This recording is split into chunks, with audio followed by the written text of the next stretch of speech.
Avengers tuh apaan sih artinya? Itu kalimat saya pagi tadi ketika sarapan. Begini ayah, anak saya yang bungsu yang baru 12 tahun mencoba memberi jawaban versi dia. Dia melanjutkan, kalau ayah dizolimi lalu ayah melakukan tindakan balasan langsung, itu ayah melakukan revenge namanya. Ini dark justice ya ayah. Ayah balas langsung sendiri. Kalau ayah nggak bisa balas, lalu aku yang membalas perilaku zolim orang ke ayah, itu aku namanya Avengers. Kalimat itu cukup menyentak saya.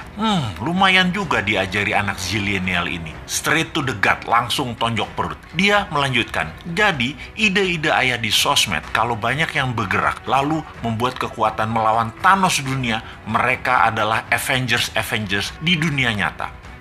Asli ketonjok 2 kali ulu hati saya. Saya mantuk-mantuk berimajinasi sehingga berlanjut ke tindakan saya menginformasikan kepada sahabat semua. Jadi, melihat keadaan dunia saat ini yang dikuasai medical Thanos, harus kita menjadi Avengers terhadap kejahatan mereka. India misalnya punya obat non-Thanos yang mereka produksi sendiri. Hanya $40 atau 500.000 rupiahan selesai masalah positif COVID dari diri seseorang dengan tingkat kesuksesan 98%.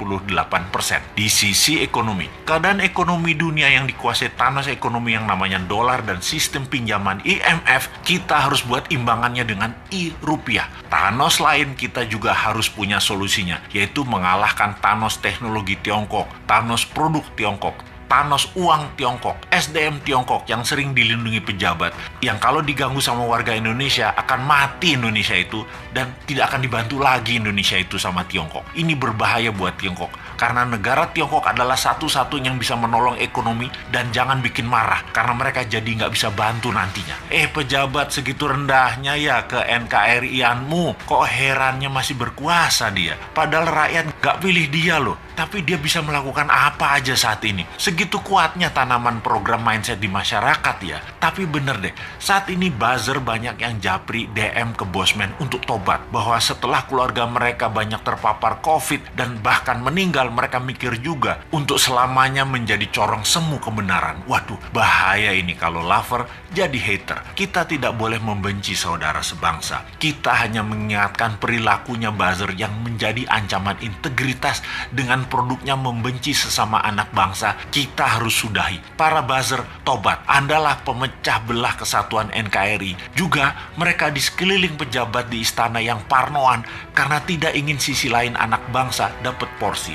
Menjadi pembisik pejabat dengan memberikan informasi untuk membenci kelompok yang menjual agama. Dan ini adalah generalisir yang berbahaya. Pendekatan solusi tersering dengan kekerasan itu juga harus disudahi. Ini bisa semakin meruncing perbedaan, dan ini menunjukkan ketidaknegarawanan pejabat serba bisa itu. Karena apa-apa dia yang ditugaskan untuk menyelesaikan harusnya dirangkul. Harusnya anak itu kalau salah jangan dimarahi atau dihukum, tetapi dirangkul. Pak Harto sukses selama 32 tahun itu tidak anti pemuda angkatan 6667, tidak anti angkatan 72, 73, 74. Semua dirangkulnya, bahkan dijadikan menterinya. Pak Harto lupa aja mengadopsi angkatan 96, 97, 98. Ambiar dia jadinya. Merangkul dan memberikan jabatan sesuai kompetensi membuat siapapun yang tadinya berbeda diberi kesempatan. Kalau berhasil, pejabatnya dapat nama. Kalau gagal, yang atas nggak dapat celah, tapi yang rusak adalah yang tidak kompeten tadi. Jadi nggak ada ruginya sebenarnya kalau pejabat sekarang cerdas bernegaranya. Kalau pejabatnya sempit atau memang tak berilmu luas, ya pasti goncang bernegaranya. Masih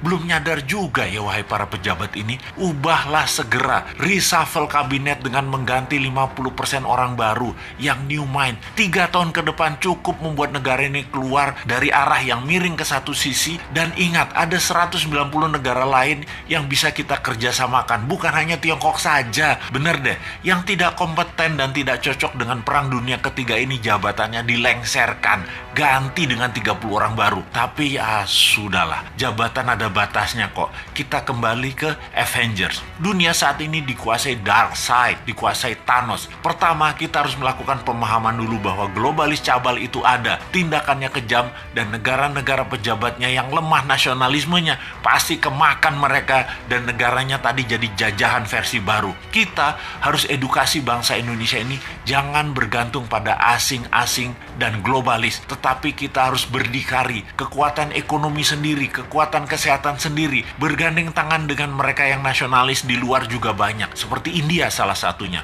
Jauh-jauh hari Bosman mengatakan obat COVID India akan menjadi terkuat di luar Tiongkok dan globalis. Sungguh, India is the next China. Afrika is the next province of China. Indonesia bisa the next Amerika kalau pemerintahnya paham. Tapi urusan ini kita biarkan dulu. Sebarkan video-video Bosman ini untuk masyarakat memahami globalis musuh kita bersama dan oligarki perusak sistem bernegara Indonesia. Kita harus memberikan pemahaman bernegara level dunia demi NKRI utuh di bawah panji Avengers New Mind, yaitu Anda semua sahabat. Anda adalah Avengers New Mind.